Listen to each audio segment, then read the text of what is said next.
We've got reports even now of Iran continuing to fire missiles at your country.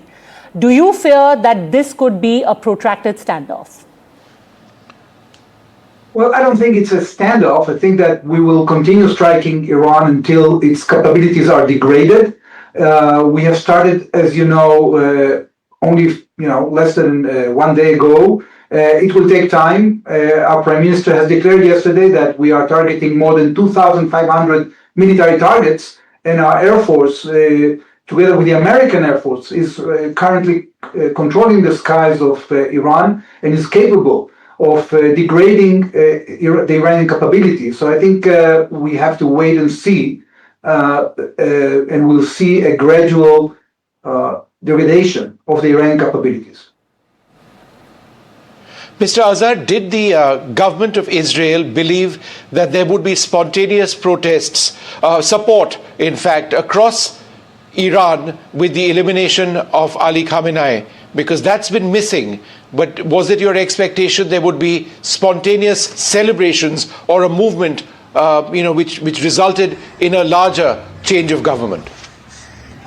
First of all, we have seen actually celebrations in Tehran. We've seen, we heard the voices and we saw pictures. Probably you can see the footage coming that is being broadcasted by the agencies. We don't know at this point how wide that is, but there's no doubt that in addition to the main target of this operation from our point of view, which is to completely destroy the military nuclear program and the ballistic missile program of Iran and other military capabilities, the additional aim is to encourage the Iranian people to embrace this moment and create change. It's completely up to them. We cannot do it instead of them. An operation from the air will not by itself change the regime. So it's up to the Iranian people. We have to bear some patience and wait and see if this happens or not.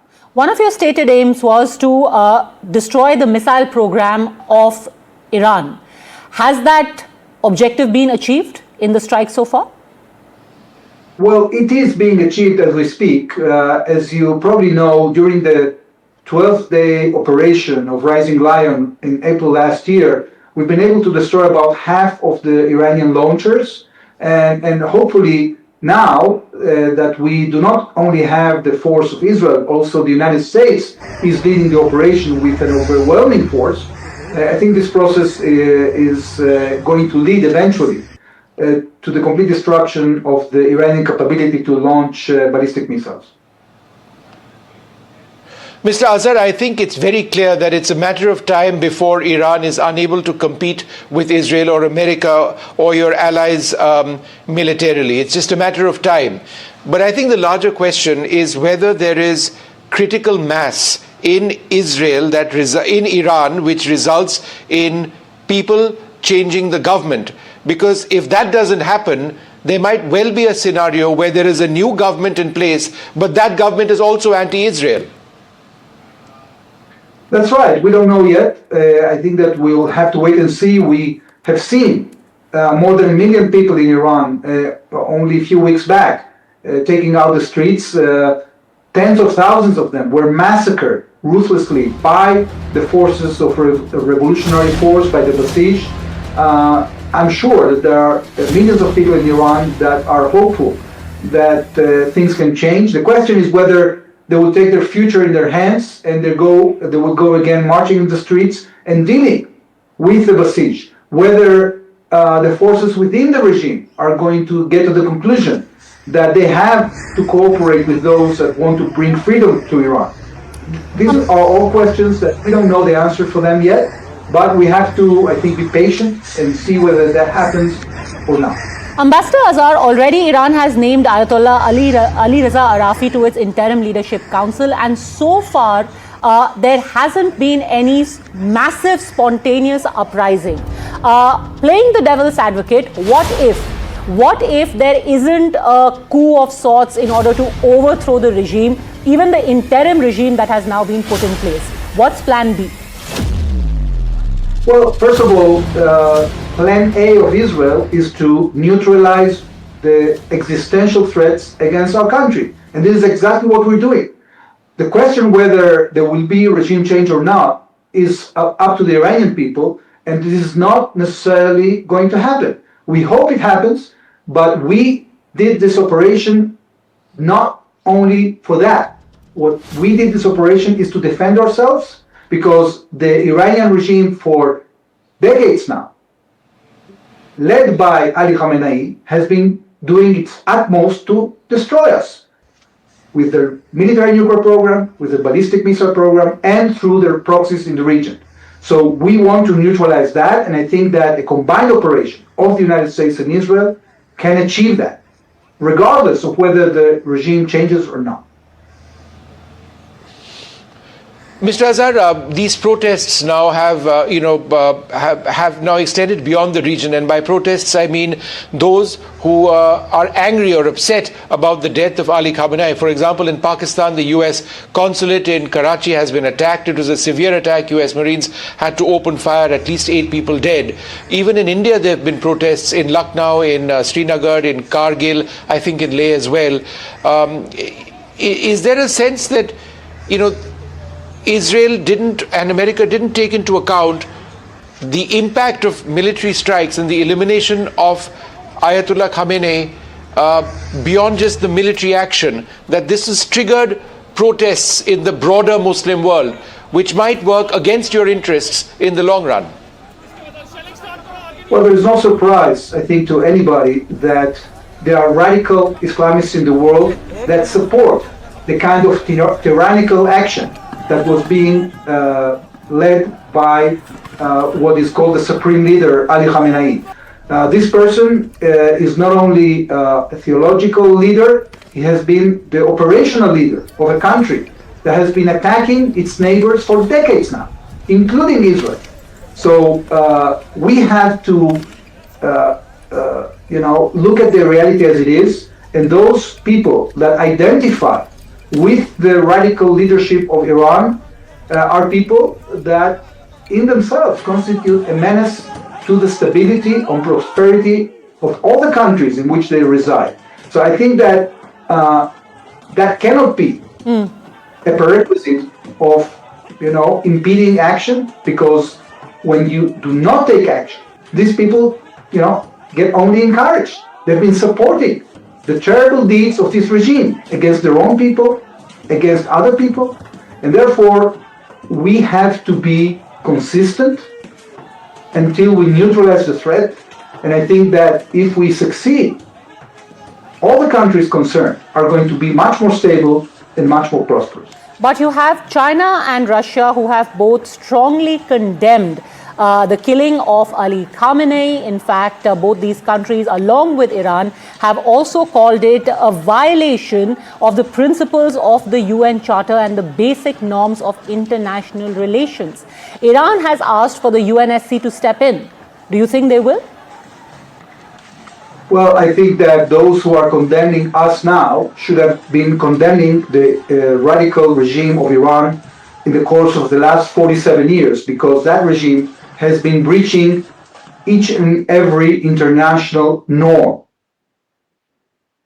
And the actions we are taking now are after decades of negotiation, after decades of different countries, including the United States, including the European countries and many other countries, that were trying to talk sense to this regime. They never accepted the messages. They never tried to cooperate. They never stopped from their violations. So those who are blaming us now should have been blaming Iran for decades, which they didn't. Ambassador, without boots on the ground, there are many people who would suggest that you cannot force a regime change, number one. And number two, if you look at the situation in the Straits of Hormuz, where Iran is threatening to cut off the Straits of Hormuz, how do you prevent them from doing that without physically having soldiers on the ground? Well, first of all, I think that we have said that we hope there will be change in Iran, and it's up to the Iranian people. We are not going to force regime change by Israeli boots on the ground. This is not our intention. Our intention is to neutralize the threats against the state of Israel and to encourage the people of Iran to take action.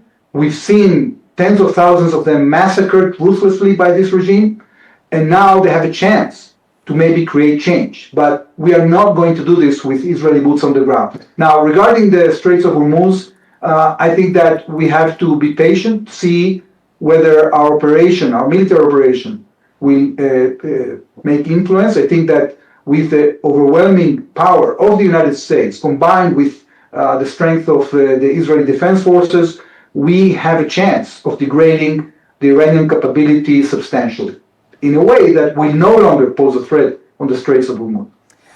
Ambassador Azar, to be blunt, when you said that you just want the existential threat to Israel to be eliminated, whether there is a regime change or not, how will you determine whether that existential threat is now over? Because when it comes to the issue of the entire missile program of Iran, in 2025, America had got a federal government assessment where they had said that Iran was years away from actually being able to produce long-range missiles. And then yesterday, that was quoted as one of the reasons why this operation was launched. So how do you actually determine that that existential threat has been dealt with? Well, we will have to analyze the BDA, the results of the strikes. I think that at this point we have enough intelligence, and now with the combined force of the American administration, there is much more of a chance of doing a comprehensive job when it comes to destroying the capabilities in a more substantial way than we did back in April when Israel acted alone. And Ambassador, I notice you're in Jerusalem and not in your home in New Delhi. Are you also stuck because there are no flights? Well, I've, as you know, stayed here for the amazing visit of Prime Minister Narendra Modi. I think it was a very substantial and even historic visit, because we have upgraded our relations to a special strategic partnership. We didn't know at the time in which Prime Minister Modi arrived that the operation is going to start. The Israeli cabinet adopted the decision only on Saturday morning. But I stayed a few days just to see my family, and now I'm waiting to see what will happen. We hope that the situation will clear in the coming days, but we have patience. We have to let our defense forces to do their job, and once that is done, we, of course, will resume our regular activity. Ambassador Azar, a final question maybe. I know it may be too early to even ask this, but is there a sense of how long you are willing to have this go on?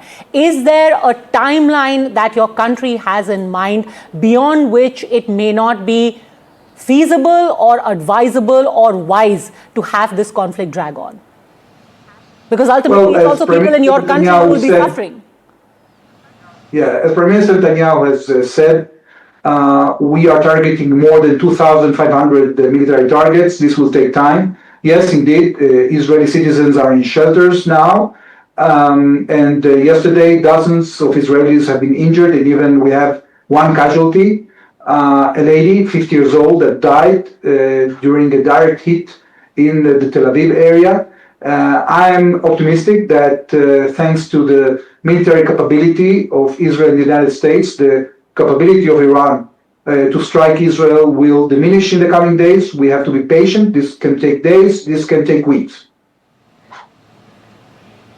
All right, Ambassador Azar, do come back to New Delhi soon, your other home. We miss you over here, but do please stay safe, you and your family, and thank you very much for talking to NDTV.